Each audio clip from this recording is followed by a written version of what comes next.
how Vertigo sabotaged Hollywood and nobody noticed. The shimmering illusion of Hollywood, a realm built on dreams and deception, has always held a peculiar fascination for the world. We flock to the silver screen, eager to lose ourselves in tales of heroism, romance, and adventure, rarely stopping to consider the intricate machinery that makes these fantasies a reality. But what if I told you that beneath the dazzling facade, a silent saboteur, an unseen force, has been subtly, yet profoundly, altering the very fabric of cinematic storytelling for decades? A force so insidious, so pervasive, that its influence has gone largely unnoticed, shaping the narratives we consume, the characters we love, and the very way we perceive the world on screen. We're talking about Vertigo, not just as a physical sensation, but as a conceptual tool, a narrative device that Hollywood has wielded with masterful, and sometimes devastating, precision. Many believe that the golden age of Hollywood was simply a period of unparalleled creative genius. However, a deeper look reveals a more complex truth. The studios, in their relentless pursuit of profit and audience engagement, began to experiment with techniques that played with our perception, our sense of balance, and our very understanding of reality. They discovered that by manipulating perspective, employing dizzying camera movements, and crafting narratives that deliberately disoriented the viewer, they could unlock new levels of emotional impact and psychological immersion. This wasn't just about making a scene look exciting. It was about fundamentally altering the viewer's experience, tapping into primal fears and anxieties, and creating a visceral connection that transcended mere visual spectacle. Think of the iconic chase sequences, the dramatic reveals, the moments of sheer terror that leave audiences breathless. While often attributed solely to brilliant direction and editing, many of these effects owe a significant debt to the principles of Vertigo, employed to create a sense of unease, of being off-kilter, that amplifies the dramatic tension. This exploration will delve into the historical evolution of this technique, tracing its roots from early cinematic experiments to its sophisticated application in modern blockbusters. We will examine specific films and directors who masterfully utilize vertigo-inducing techniques, and analyze how these choices impacted audience reception and the broader trajectory of filmmaking. But more importantly, we will uncover the subtle ways in which this constant, almost subliminal, manipulation of our perception has shaped our expectations, our emotional responses, and even our unconscious biases when it comes to consuming visual media. It's a journey into the unseen architecture of cinematic influence, a testament to the power of filmmaking to not just tell stories, but to actively shape our experience of them. The question is no longer whether Hollywood uses these techniques, but rather, to what extent have they become so ingrained in our viewing habits that we no longer recognize their presence, or their profound effect on our understanding of storytelling and reality itself? This is not just about the mechanics of filmmaking. It's about the psychology of perception and the enduring power of visual narrative to mold our minds. If you're finding this deep dive into the hidden mechanics of Hollywood fascinating, do us a favor and hit that subscribe button. And while you're at it, give this video a like. It truly helps us bring more of these untold stories to you. The seeds of Hollywood's sophisticated use of vertigo were sown in the nascent days of cinema. Early filmmakers, grappling with the novel medium, were inherently experimenting with perspective and motion. The very act of projecting moving images onto a screen was, in itself, a form of controlled illusion. However, it was with the advent of more advanced camera technology and a growing understanding of human psychology that directors began to consciously leverage disorientation as a narrative tool. Consider, for instance, the early German expressionist movement. Films like The Cabinet of Dr. Caligari, 1920, utilized skewed sets, unsettling angles, and exaggerated shadows not just for aesthetic effect, but to create a palpable sense of unease and psychological turmoil in the viewer. The distorted architecture mirrored the fractured mental state of the characters, and by extension, the audience was drawn into this world of subjective reality. This was a direct precursor to the more subtle, yet equally powerful, applications of Vertigo that would later become a hallmark of Hollywood filmmaking. The objective was not necessarily to induce literal nausea, but to create a feeling of being unsettled, of experiencing the narrative through the disoriented perspective of a character. This could be achieved through a variety of techniques: extreme close-ups that swallowed the frame, rapid cuts that fractured temporal flow, or camera movements that mimicked a stumbling gait. The goal was to bypass rational analysis and tap directly into the viewer's emotional and physiological responses. As cinema evolved, so too did the sophistication of these techniques. The introduction of the dolly zoom, famously associated with Alfred Hitchcock and his groundbreaking film, Vertigo, 1958, a film that, ironically, gave its name to the very phenomenon we are discussing, provided filmmakers with an unprecedented tool for visual disorientation. This technique, which involves simultaneously zooming in and dollying out, or vice versa, creates a disturbing sense of the background expanding or contracting while the subject remains the same size. The effect is profoundly unsettling, evoking a sense of dread and a loss of control that perfectly captured the psychological state of Jimmy Stewart's character. Hitchcock, a master of manipulating audience emotions, understood the power of visual unease. He didn't just want to show us a character experiencing fear. He wanted us to feel that fear, to experience a fraction of the disorientation and terror that plagued his protagonists. This was a deliberate act of cinematic empathy, achieved through the calculated application of visual destabilization. But the influence of Vertigo extended far beyond the explicit depiction of psychological distress. It began to permeate action sequences, suspense thrillers, and even dramas, becoming an almost invisible ingredient in the Hollywood recipe for compelling storytelling.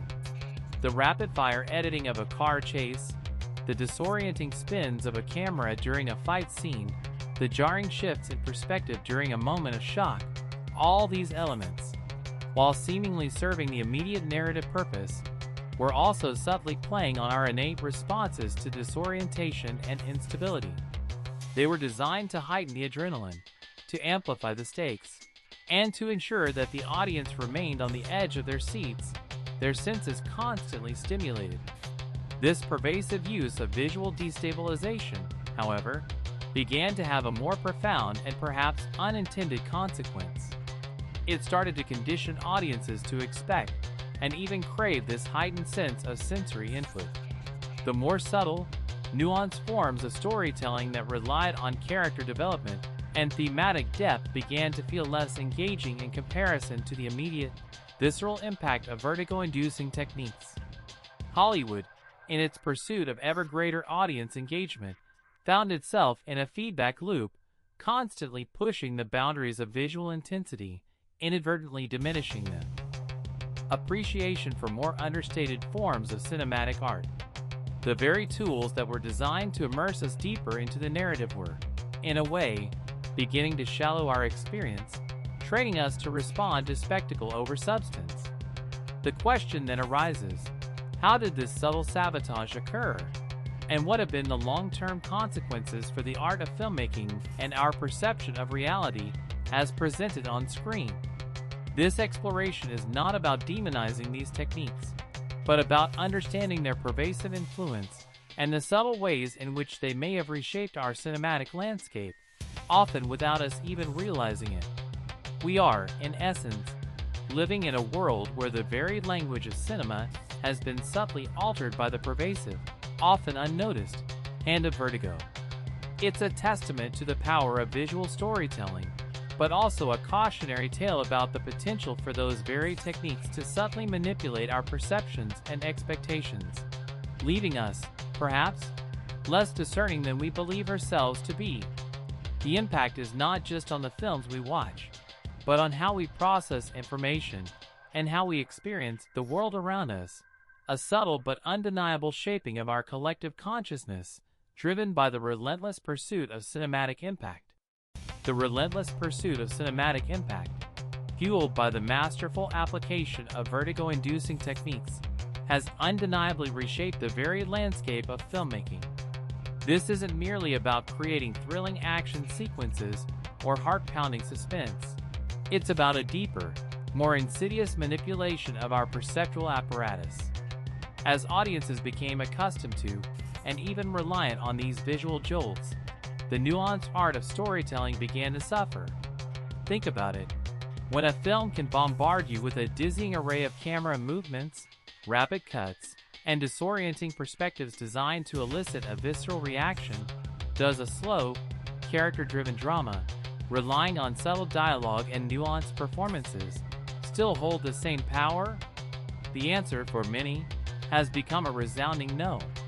Hollywood, in its quest for mass appeal and box office dominance, has inadvertently trained us to crave the immediate gratification of sensory overload.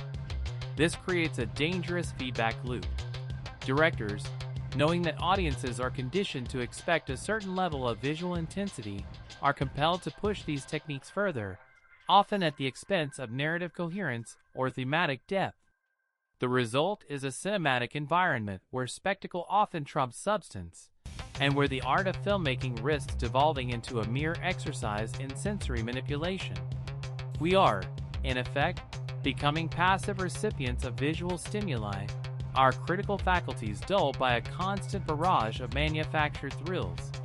This conditioning extends beyond our appreciation for film. It subtly influences how we process information in the real world. We become accustomed to rapid-fire updates, sensationalized headlines, and the constant demand for immediate engagement. The ability to focus, to engage in deep contemplation, and to appreciate complexity is gradually eroded. This is the true sabotage of Vertigo, not a direct attack on our physical equilibrium, but a systematic dismantling of our capacity for nuanced perception and critical thought. The question then becomes, how do we begin to reclaim our discerning eye? How do we resist this pervasive conditioning and recultivate an appreciation for the subtler, more profound aspects of storytelling? It's a challenge that requires a conscious effort to step back, to question the visual language being presented to us, and to actively seek out films that prioritize substance over spectacle. The legacy of Vertigo in Hollywood is a complex one. It has undeniably pushed the boundaries of cinematic possibility, offering moments of unparalleled visual artistry and emotional resonance. However, its pervasive and often unacknowledged influence has also led to a homogenization of cinematic experience and a subtle erosion of our critical faculties. It's a testament to the power of visual media to shape our perceptions, but also a stark reminder of the potential for that power to be wielded in ways that, while not overtly malicious, can still be deeply detrimental to our appreciation of art and our ability to engage with the world in a meaningful way. Consider the evolution of the heist film. In its early iterations, the tension was built through meticulous planning, intricate puzzles, and the sheer audacity of the criminals. The audience was invited to marvel at the ingenuity of the scheme and to root for the protagonist's cleverness. Now, however, a typical heist sequence often involves a frenetic montage of quick cuts, shaky cam, and disorienting angles designed to create a sense of chaos and urgency. While these sequences can be exciting, they often obscure the details of the heist itself, leaving the audience with a feeling of exhilaration but little understanding of how the impossible was achieved. This shift reflects the broader trend in filmmaking, where the emphasis has moved from intellectual engagement to emotional bombardment. And this isn't just about action movies. Even dramas and comedies have adopted these techniques to inject a perceived sense of dynamism. A character's emotional breakdown might be underscored by jarring camera movements and a rapid montage of fragmented images, mirroring their internal turmoil. While this can be effective in conveying a character's distress on a visceral level, it often bypasses the opportunity to explore the nuances of their psychological state through dialogue, performance, or more subtle visual cues. The historical context is crucial here. The studios, always keen to find the next big trend, recognize the audience's positive response to these disorienting techniques. They saw how they could elevate even the most mundane scenes, injecting them with a sense of energy and excitement. This led to a snowball effect, where these techniques became not just an option, but an expectation. Filmmakers who dared to deviate from this formula risked being perceived as outdated or boring. The irony is that in the pursuit of originality and audience engagement, Hollywood has, in many ways, become remarkably unoriginal, relying on a standardized toolkit of visual tricks to elicit predictable emotional responses. The reference document you provided, discussing the true plan of figures like Trump and the need to disconnect completely from the United States, highlights a similar phenomenon in political discourse. The constant barrage of sensationalized information, the rapid-fire news cycles, and the emphasis on emotional appeals over reasoned debate all echo the principles of visual vertigo. We are being conditioned to react rather than reflect, to be swayed by immediate impact rather than thoughtful consideration. This parallel is not coincidental. The same psychological mechanisms that make us susceptible to cinematic manipulation also make us vulnerable to political propaganda. What are your thoughts on this? Have you noticed this shift in filmmaking, and do you think it impacts how we perceive reality? Let us know in the comments below. The long-term consequences for the art of filmmaking are significant. We risk a generation of filmmakers who are so steeped in these techniques that they lack the skills or the inclination to explore more subtle forms of storytelling. We risk an audience that is so desensitized to visual stimuli that they are no longer capable of appreciating the quiet power of a well-crafted narrative. The very definition of cinematic excellence is at stake. If the ultimate measure of a film's success becomes its ability to induce a visceral reaction, then we are on a dangerous path. The intellectual and emotional richness that cinema is capable of offering will be sacrificed at the altar of immediate gratification. This isn't to say that these techniques are inherently bad. When used judiciously, with a clear artistic intent, they can be incredibly powerful tools. The problem arises when they become a crutch, a substitute for genuine storytelling. The challenge for the future of cinema lies in finding a balance, in rediscovering the art of subtlety and nuance, and in educating audiences to appreciate the full spectrum of what film has to offer. It's about moving beyond the immediate thrill and engaging with the deeper, more resonant aspects of the cinematic experience. The studios, of course, will continue to chase trends, but there is a growing awareness among cinephiles and discerning viewers that something has been lost. The question is whether this awareness can translate into a demand for change, a demand for films that challenge and engage us on a deeper level, rather than simply overwhelming our senses.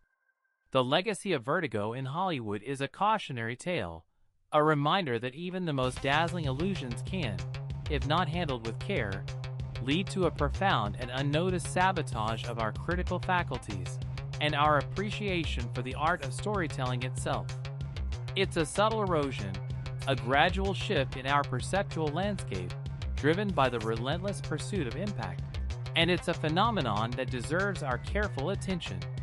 The illusion of Hollywood, built on dreams and deception, has always been a powerful force, but the unseen hand of Vertigo has perhaps been its most profound and, until now, its most overlooked manipulator. The pervasive use of vertigo-inducing techniques in Hollywood, while undeniably effective in generating immediate impact, has subtly reshaped our cinematic landscape and, by extension, our perceptual habits. This isn't a conspiracy. It's a natural, albeit perhaps unintended, consequence of storytelling evolving within a highly competitive and audience-driven industry. The studios, in their ceaseless quest for engagement and profit, observed what resonated with viewers, the adrenaline rush, the visceral thrills, and leaned into those elements. This created a feedback loop.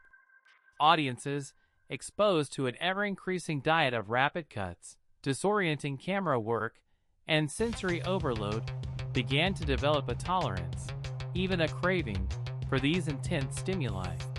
What once felt groundbreaking and exciting became the baseline expectation. Consequently, films that relied on slower pacing, nuanced character development, and subtle thematic exploration found it harder to capture and retain audience attention. The silent saboteur of Vertigo, therefore, didn't just alter the visual grammar of filmmaking, it began to subtly dictate the very kinds of stories that were greenlit and celebrated. The emphasis shifted from, "What is the story?" to, "How can we make this story feel more intense?" This led to a homogenization of cinematic language.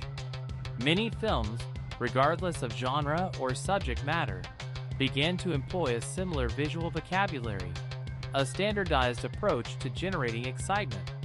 The unique voice of individual directors could be drowned out by the prevailing trend of visual dynamism. However, as with any dominant trend, there are whispers of a counter-movement. A growing segment of filmmakers and audiences is beginning to question this relentless pursuit of spectacle.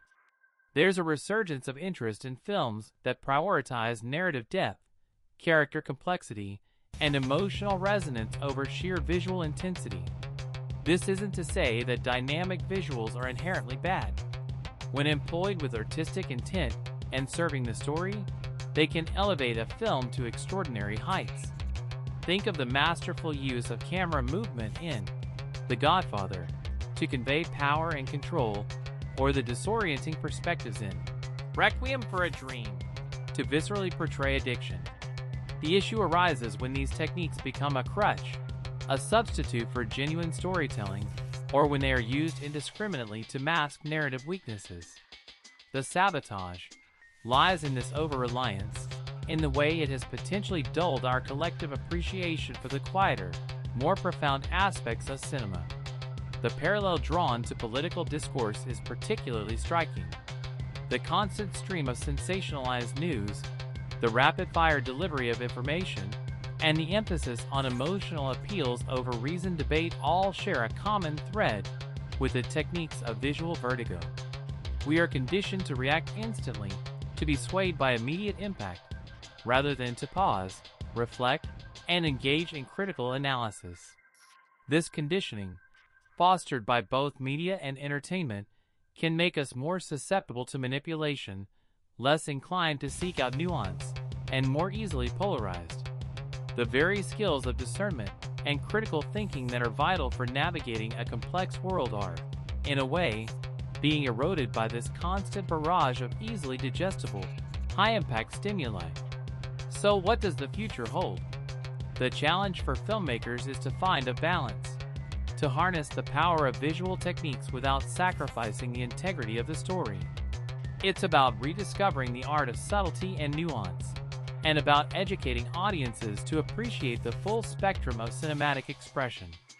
For viewers, it's about developing a more discerning eye, about actively seeking out films that engage us on multiple levels, and about questioning the visual language being presented to us. It's about recognizing when a dizzying camera movement is serving the narrative, and when it's merely a distraction. The legacy of Vertigo in Hollywood is a complex and double-edged sword. It has pushed the boundaries of what's visually possible, delivering unforgettable cinematic moments. Yet, its pervasive, often unacknowledged influence has also led to a subtle erosion of our critical faculties and a potential homogenization of cinematic art. It's a testament to the profound power of visual media to shape our perceptions, but also a cautionary tale about how even the most dazzling illusions, when wielded without careful consideration, can lead to a profound and unnoticed sabotage of our appreciation for true artistry. The shimmering illusion of Hollywood, built on dreams and deception, has always been a powerful force. But the unseen hand of Vertigo, through its masterful manipulation of our senses and expectations, has perhaps been its most profound and, until now, its most overlooked architect of change.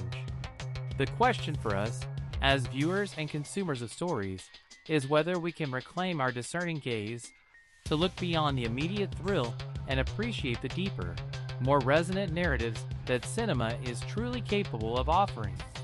If you found this exploration into the hidden mechanics of Hollywood and its subtle impact on our perception as fascinating as we did, please consider subscribing to our channel for more deep dives into the untold stories behind the entertainment we love. And don't forget to hit that like button. It genuinely helps us continue bringing these insightful analyses to you.